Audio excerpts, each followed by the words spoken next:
Muito boa noite a todas e a todos os presentes. Eu quero agradecer aqui ao colega deputado António Pereira de Melo por me ter citado, embora eu acho que não seja um texto de opinião meu, não seja um assunto de interesse para um concelho e para um município inteiro. No entanto, eu tenho que esclarecer aqui algumas coisas, porque na interpretação que fez não referiu tudo o que está no artigo. Como sabe, eu penso que sabe, a minha área de investigação e de trabalho é em planeamento do território e eu conheço muitos municípios, não é só o de Leiria e não só o Executivo, são todos. E esse artigo era sobre Portugal municipal e os processos de planeamento que existem em todos os concelhos e, infelizmente, eles não são tão participados quanto isto. E isto referia-se também ao caso do modo como são elaborados os programas eleitorais e na sua relação com o planeamento do território. Neste caso, no artigo em causa estava na parte final, se bem se lembra, e para quem leu, estava a minha recomendação de que possam ser feitos mais processos de planeamento colaborativo. E aos processos de planeamento colaborativo está associado o planeamento contínuo, que é aquele planeamento que vai ser feito ao longo da execução dos planos e que está associado a adaptações constantes. E essas adaptações devem ser feitas por muitos motivos, porque as realidades mudam, porque as opiniões das populações e das pessoas que vão participando não são sempre as mesmas e à medida que vão participando elas vão podendo mudar e devem mudar essas opiniões e os políticos que participam também devem mudar as opiniões quando isso é fundamentado tecnicamente. E é isso que é a minha recomendação que está na parte final. E referindo então o atual executivo, por acaso até hoje vamos falar aqui de um caso, eu denoto que houve pelo menos 2 a 3 iniciativas de implementação de processos contínuos de planeamento colaborativo envolvendo a possibilidade de participação de pessoas e dos chamados stakeholders, que são as pessoas que representam interesses ou que representam causas públicas ou que representam uma certa franja da sociedade. Portanto, isso foi incluído e houve e há essa intenção. Mas eu cá continuarei sempre a dar o meu contributo e a reforçar que mesmo esses casos são poucos ainda e devemos reforçar mais essas abordagens mais colaborativas e participativas. Portanto, estão a ser dados passos positivos e então entra naquilo que é a conclusão desse artigo, dessa recomendação. Eu acho que o Executivo está a fazer esse processo, mas tem de continuar, obviamente, para mudar então o tal panorama negativo de falta de cumprimento das metas, porque as metas e os programas não são feitos de modo colaborativo com todos os envolvidos. E, portanto, este será uma forma de fazer isso e penso que os passos estão a ser dados e se continuarmos nesse caminho, seguramente teremos melhores planos que devem ser adaptados continuamente, mantendo alguma matriz, obviamente. Portanto, parece-me que assim podemos corrigir aquilo que pode ter sido a sua leitura, uma leitura talvez um pouco enviesada partidariamente. Mas a minha intenção não era essa, tanto que eu não escrevi esse texto como membro de qualquer partido ou sequer membro da Assembleia. Disse. Só aqui para esclarecer, porque se calhar não ficou claro no documento, a minha participação. Eu participei aqui como investigador, porque, para quem não sabe, a minha área de investigação e de trabalho é em planeamento do território, em processos participativos e processos onde aplicamos jogos. Jogos aqui no sentido de cativar e envolverem mais as pessoas. E para quem não sabe, este processo teve algo que é inovador a nível nacional e até internacional. Os vários stakeholders, os vários participantes que representavam as várias instituições, as tais 40, participaram em 2 dias e através desses 2 dias eles participaram num processo colaborativo onde nós nivelámos as participações e equilibramos todas as pessoas de várias áreas e todos em conjunto construíram SWOTs, análises, ou em português as TOFAs, que são aquelas análises com as forças, as fraquezas, os pontos fortes, fracos, oportunidades, etc. E eles todos em conjunto criaram essas matrizes, surgiram 8, salvo erro, deste processo, e foi um tipo de trabalho que ninguém pode dizer que é o seu trabalho individual, mas é um trabalho que resulta do coletivo.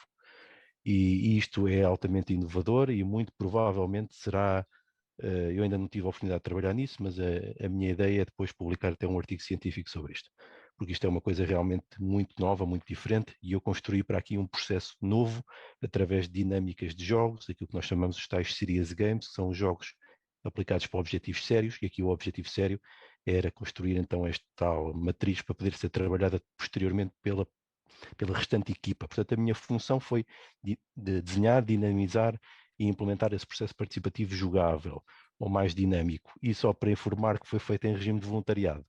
Portanto, eu não recebi qualquer remuneração por isto, fiz apenas por por gosto pelo Conselho, não é? E para experimentar e testar aqui mais uma destas metodologias inovadoras que, a meu ver, fiquei muito contente quando fui convidado, porque houve oportunidade, lá está, para fazer um processo participativo, e era este um dos exemplos que eu falava da abertura do município para este tipo de coisas. Portanto, há aqui o caso concreto. Eu não estava a fazer conta de fazer intervenção porque não queria estar aqui a fazer propaganda pessoal, mas uma vez que foi levantada, acho que tenho que esclarecer. Obrigado. A minha, desculpa, a minha participação é mais no sentido de ter aqui uma reflexão, porque não consigo evitar pensar no futuro, porque temos aqui mais o exemplo de um plano sectorial, e já vimos que o município tem a capacidade de responder a estes planos setoriais consoante as necessidades e as obrigações legais, conforme elas vão surgindo, mas não consigo deixar de se pensar aqui o quão bom e qual seria o potencial de podermos garantir que estes processos de planeamento estão continuamente a decorrer. E existe uma divisão para esse fim, que tem essa capacidade de planear e de recolher dados e de usar as ferramentas tecnológicas que temos ao nosso dispor para estar constantemente a produzir isto, e se nós conseguimos conjugar esta capacidade técnica também com uma capacidade de fazer, como foi feito para o Plano da Saúde, aqui metodologias participativas em que as várias pessoas, os stakeholders, os cidadãos estão constantemente a participar, nós temos sempre dados suficientes para responder a todos estes planos à medida que eles vão sendo precisos. Portanto, a minha proposta era ter aqui uma estratégia de planeamento continuada, que pudesse ser adaptada, mas que pudesse depois ser usada para tudo, para todas as eventualidades e para todas as estratégias até globais do município, sendo que nós sabemos que quando conseguimos envolver a comunidade e estes participantes e os cidadãos, geramos aquilo que é chamada a resiliência da população local, o que significa que o próprio facto das pessoas participarem neste tipo de coisas, neste caso era da habitação, vai garantir que a própria comunidade sabe responder por si a futuros desafios, porque gera-se uma rede e gera-se uma rede de entreajuda entre as pessoas, e nós sabemos quão importante isso é, e nós sabemos quão importante isso foi até na própria pandemia, dependermos das nossas relações para nos ajudarmos em contextos de dificuldade. Portanto, a minha sugestão é esta, é que as coisas continuem a ser feitas, estes planos, obviamente, mas que exista sempre um plano contínuo a decorrer, em que os cidadãos e os especialistas nas várias áreas possam ir participando, onde os dados estejam sempre atualizados, quer os técnicos internos, quer estes mais de uma participação externa àquilo que é o planeamento global do município. Isso. Boa noite novamente, eu não costumo intervir tanto, portanto vai ser uma exceção, isto não se volta a repetir. Mas realmente os assuntos estão todos ligados. Eu falei na última intervenção de que um processo de planeamento contínuo e o orçamento participativo é provavelmente o melhor mecanismo que nós temos para que as populações possam participar efetivamente dos processos de tomada de decisão e de planeamento dos municípios. Só recordando que o orçamento participativo tem o objetivo de fazer a participação e existem muitos níveis de participação, sendo que a votação é provavelmente o mais baixo de todos e aquele que é o mais elevado é chamada a colaboração. O meu comentário a este ponto é no sentido de fazer mais uma recomendação. Ou seja, dar aqui um exemplo prático de como é que podemos fazer então as tais coisas que eu já falei, aplicando a este caso. Houve claramente uma evolução aqui nestas propostas de regulamento e no modo como o orçamento participativo está feito no município de Leiria. Vamos ter já assembleias participativas, que já é um passo em frente, e aquilo que eu estou a propor é já o passo a seguir, que é, até respondendo àquilo que o deputado Fábio Joaquim referiu, que há realmente pessoas que provavelmente têm dificuldade em preencher aqueles documentos, mas existe outra coisa também, é que nós podemos fazer sessões participativas presenciais ou até online, existem vários formatos, embora o presencial seja sempre mais indicado para isto, em que as pessoas podem ter alguma formação para instruir as suas próprias propostas, mas que nessas sessões presenciais também podemos implementar processos colaborativos. E o que é isto? As pessoas podem querer participar e não ter uma ideia muito bem definida do que querem apresentar, mas em conjunto podem trabalhar, tal como se fez na estratégia de saúde, colaborar e produzir uma proposta coletiva que pelo menos sabem que tem a aceitação das pessoas que trabalharam nessa proposta naquela sessão de trabalho. Isto é feito por todo o mundo, especialmente na Europa. Há muitos casos destes onde são feitas sessões destas e daqui saem então as tais propostas que vão então depois a votos.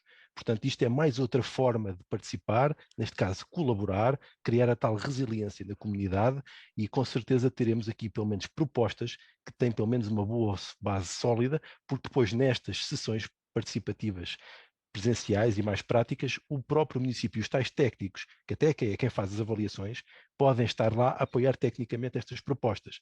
E então podemos garantir que elas têm mais sustentabilidade, mais força até para depois recolherem mais votos dos cidadãos globais que vão depois votar. E esta é a minha recomendação para que se possa fazer. Então, o passo a seguir. Vamos evoluindo aqui na escala da participação. Obrigado.